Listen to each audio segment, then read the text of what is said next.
안녕하십니까. 굿모닝 뉴스 윤금주입니다. 굿모닝 뉴스는 학생운영위원회에서 자체 제작하는 폭력 예방 뉴스입니다. 학생의 눈높이에서 바라본 폭력 예방의 다양한 방법들을 통해 폭력 없는 유랑 만들기에 모두가 힘을 모으도록 합시다. 먼저 첫 번째 소식입니다. 33일간의 긴 여름방학을 마치고 2학기가 시작되는 첫날 부산에는 집중호우가 내려 도로와 건물이 물에 잠기는 등 많은 피해를 입었습니다. 우리 학교에서도 뒷문으로 물이 차올라 교장 선생님을 비롯하여 여러 선생님들께서 침수를 방지하기 위해 애쓴 결과 직접적인 피해를 입지는 않았습니다.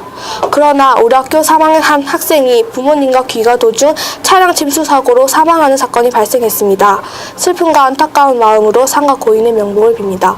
다음은 아쉬운 소식을 전하겠습니다. 세 분의 선생님께서 2학기에 명예퇴임을 하셨습니다.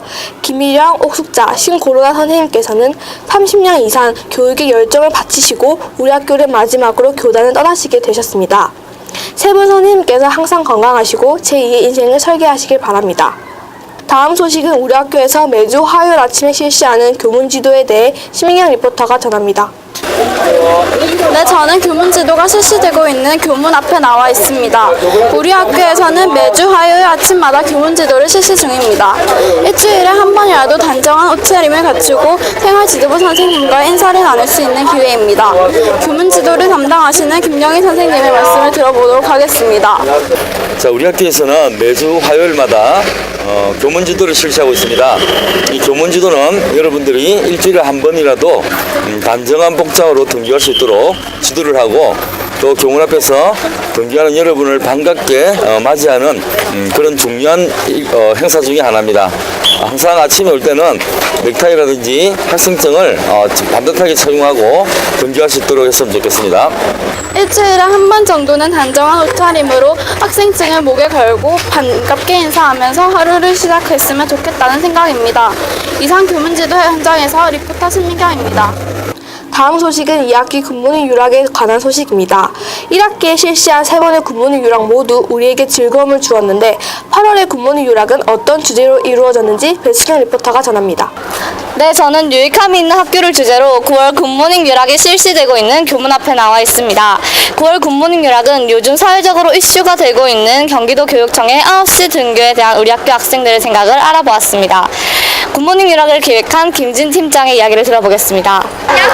요즘 경기도 교육청에서 시행 중인 초, 중, 고의 9시 등교에 대해 찬반 의견이 많은데 우리 학교 학생들은 어떤 생각인지 궁금했답니다. 당장 우리 학교에서 실시되지는 않겠지만 이번 굿모닝 유락을 통해 다양한 방법으로는 소통하는 방법들에 대해 생각해보자는 의미에서 굿모닝 유락 유익함이 있는 학교를 기획하게 되었습니다. 저는 9시 등교에 찬성을 했는데요. 근데 30분까지 등교를 하게 되면은 늦게 일어나면은 제대로 관리도 못하고 여러저러 시간이 많이 필요하기 때문에 9시 등교 좀 더 찬성하고요. 9시 등교하면 좀 더 많이 잘 수 있어서 수업 시간에 졸지 않고 더 잘할 수 있을 거라는 생각에 9시 등교에 찬성했습니다. 저는 반대 의견을 했는데요. 그 이유는 9시가 된다고 해서 아이들이 지각을 안 하는 것도 아닐 것이고, 그리고 또 9시 등교를 함으로써 오후에 마치는 시간이 길어진다는 게 저는 싫어서 반대를 하게 되었습니다. 그리고 9시로 하면 또 저기 적혀있던 이유처럼 생활 패턴이 달라지기 때문에 또 아이들이 혼란스러워할 것 같기도 해서입니다. 저는 찬성합니다. 왜냐하면 아침에 충분한 수면을 취해야 하기 때문입니다. 저는 9시 등교에 반대합니다. 왜냐하면 원래 8시 반까지 등교했던 거를 9시로 늦추게 되면 30분 그만큼 늦게 수업을 시작하고 30분 더 늦게 마치는 거니까 저는 집에 일찍 가고 싶음으로 반대합니다. 아침에 계속 늦게 일어나기 때문에 수면 시간이 부족하다고 생각했는데 등교 시간을 늦추면 좀 더 수면 시간을 늘릴 수 있어서 좋은 것 같습니다. 저는 늦게 학교에 9시 등교를 하면 또 학교에서 또 늦게 마치고 학원 수업에도 지장이 있고 집에 가는 것도 늦게 해서 더 힘들기 때문에 9시 등교에 반대합니다. 지난 9월 12일 굿모닝 유락 유익함 있는 학교에서 9시 등교에 대한 유락인들의 의견을 들어보았는데 총 604명이 참여하여 찬성 421명, 71%, 반대 173명, 29%로 나타났습니다. 찬성의 이유는 청소년 수면권 보장 245명, 수업시간 집중도 향상 124명, 가족들과 함께 아침 식사 53명, 기타 9명으로 나타났으며 반대의 이유는 학교 시간이 늦어진다. 153명, 기타 11명, 생활 패턴의 급변화 9명으로 나타났습니다. 어떤 제도도 장단점이 있기 마련인데 학생들의 입장도 충분히 고려한 정책이 필요하다고 생각됩니다. 이상 리포터 배수경입니다. 다음 소식은 목요일 오후에 실시되고 있는 교회 지도에 관한 소식을 강지우 리포터가 전합니다. 네, 저는 교회 지도가 실시 중인 학교 주변에 나와 있습니다. 화요일과 목요일 오후에는 우리 학교 주변과 동래 지하철역 근처에서 교회 지도가 실시되고 있습니다. 김영희 선생님과 백설 선생님께서 학교 주변을 순회하시며 우리 학교 학생들의 일탈 행동을 지도하고 외부인으로부터 우리 학교 학생들이 위험에 처하지 않도록 지도를 하고 있습니다. 매주 화요일에는 동래지구 생활지도부장 선생님과 교회지도 담당 선생님들께서 동래 지하철역에 모여 합동으로 교회지도를 실시 중에 있습니다. 학교가 아닌 교회에서도 단정한 복장 및 학생으로서 해서는 안 될 행동 등에 주의해야겠습니다. 교회지도를 담당하시는 백설 선생님의 말씀을 들어보겠습니다. 네, 교회지도의 목적은 먼저 외부인으로부터 유락예중 학생들이 귀가 시에 안전할 수 있도록 보호하는 목적과 그다음 유락예중 학생들이 일탈 행동을 하지 않도록 지도하는 목적이 있습니다. 그리고 최근에 온천빌리지 학교 옆 온천빌리지에서 흡연을 한다는 신고가 자주 들어와서 생활지도부장님과 자주 순회 지도를 하고 있으니까 학생 여러분들께서도 주의하시기 바랍니다. 이상 교회 지도가 실시 중인 현장에서 리포터 강지우입니다. 다음은 지난 9월 5일 금요일 7교시에 실시된 2학기 폭력 예방 교육에 관해 강지우 리포터가 전합니다.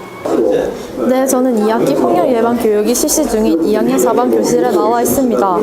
학교 폭력 예방 및 대책에 관한 법률에 따라 학기별로 폭력 예방 교육을 실시하고 있습니다. 2학기 학교 폭력 예방 교육은 동래 경찰서 여성 청소년과 김진천 경장님께서 직접 교육을 하셨습니다. 폭력의 유형, 폭력의 형태, 폭력 예방을 위한 다양한 방법들을 강의를 통해 알게 되었습니다. 폭력 예방 교육을 시청한 학생들의 의견을 들어보겠습니다.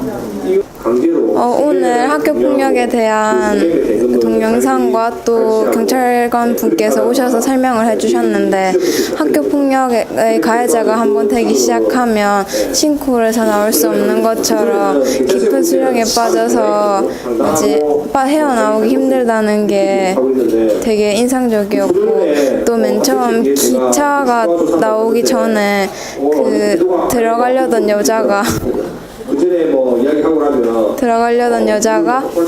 이제 기차가 오는 소리에 놀라서 나온 것과 또 오늘 주제인 학교 폭력을 연관시킨 것이 재밌었습니다. 친구가 욕설이나 폭력을 행사한다고 해서 나도 그것을 맞받아친다고 하면 정당 행위로 인정할 수 없고 나도 아니라고 생각합니다.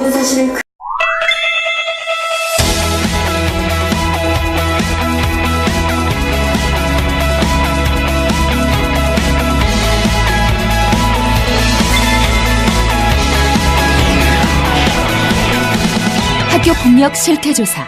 우리의 목소리가 교실을 바꿉니다. 2학기 학교 폭력 실태 조사가 9월 15일부터 10월 24일까지 온라인으로 실시됩니다.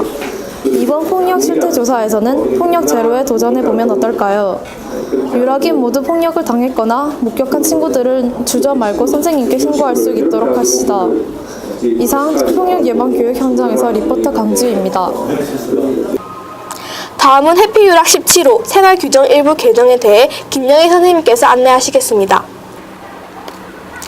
지난 7월 7일 유락생활규정 재개정위원회가 개최되어 일부 개정안을 마련하고 학생, 학부모, 교직원의 의견 수렴 절차를 거쳐 7월 29일 학교운영위원회 심의를 거쳐 8월 25일부터 개정된 생활규정이 학교 홈페이지를 통해 공포되고 시행 중에 있습니다. 개정안은 정부반장 선출 및 활동 규정, 바른생활 규정, 바른생활 규정 교육적 지도, 학생 선도 규정, 휴대폰 규정 위반 시 처리 기준 등의 내용을 담고 있습니다.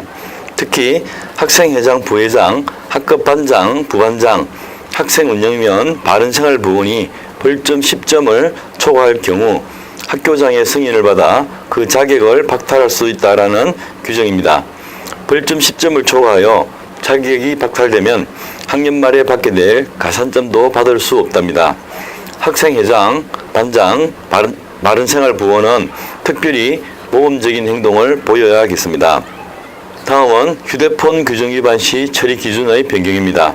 이전 규정은 1회 적발 시 벌점 및 일주일간 선생님이 압수 조치하는 것이었는데 학교 중 위급한 상황에서의 비상연락 등을 고려하여 압수 조치를 폐지하고 1회 위반 시 벌점 1점 부여 반성문 작성, 계단 청소 활동, 2회 위반 시 벌점 2점 부여 반성문 작성, 학부모님 내교 후 담임선생님과 상담, 학부모님 내교 불응 시 종례 후 5일간 계단 청소 활동 및 반성문 작성, 3회 위반 시 선도규정 징계양정기준 46항에 따라 선도위원회 개최 등으로 규정이 더욱 강화되었습니다.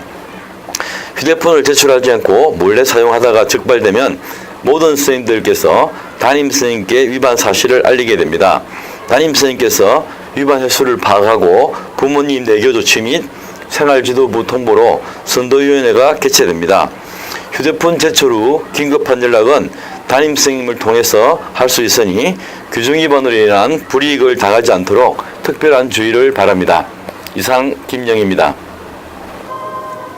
요즘 루게릭병 환자를 돕기 위한 아이스 버킷 챌린지 캠페인이 유행인데 그에 따른 부작용도 많다고 합니다. 아이스 버킷 챌린지는 참가자들이 얼음물을 뒤집어 쓰는 동영상을 촬영하면서 다음 참가자 3명을 지명하고 지명당한 참가자들은 24시간 내에 얼음물을 뒤집어 쓰거나 10만 원의 기부금을 내야 하는 캠페인입니다. 하지만 일각에서는 아이스 버킷 챌린지가 본래 취지와는 다르게 단순히 웃고 즐기는 이벤트성 행사로 비치는 것에 대한 우려의 목소리가 높아지고 있습니다. 배우 이현은 자신의 트위터에 유행처럼 아이스 버킷 동영상이 올라온다. 그 마음은 인정하지만 루게릭병에 관해서는 알고들 하는 건가? 라며 차가운 얼음물이 닿을 때처럼 근육이 수축되는 고통을 묘사한 건데 다들 너무 재미삼아 즐기는 것 같다. 그럴 거면 하지마. 라는 글을 게재해 논란이 일기도 했답니다. 최근 한국 루게릭 협회에는 아이스 버킷 챌린지의 유행과 더불어 일부 환자 가족들의 항의 전화도 잇따르고 있다고 합니다. 복지 지원이 열악한 루게릭병에 대한 관심과 후원이 높아지는 것은 반가운 일이지만 극심한 고통을 겪는 환자나 가족들의 시선을 생각하지도 않고 단순히 즐기는 이벤트로 변질되고 있기 때문입니다. 루게릭병은 운동신경세포가 선택적으로 파괴되면서 사멸하는 질환으로 병이 진행되면서 호흡근의 마비까지 오게 돼 수년 내에 사망에 이르는 치명적인 질환입니다. 주로 50대 후반부터 발병이 증가하고 여성보다 남성이 2배 정도 더 많이 발병하는 것으로 알려졌습니다. 최근에 중1 학생이 다체 사이에 3번이나 차를 훔쳐서 경찰과 추격전을 벌인 소식 전해드렸죠. 어제는 또 후배를 훈계한다면서 폭행해서 숨지게 한 중학생들이 붙잡혔습니다.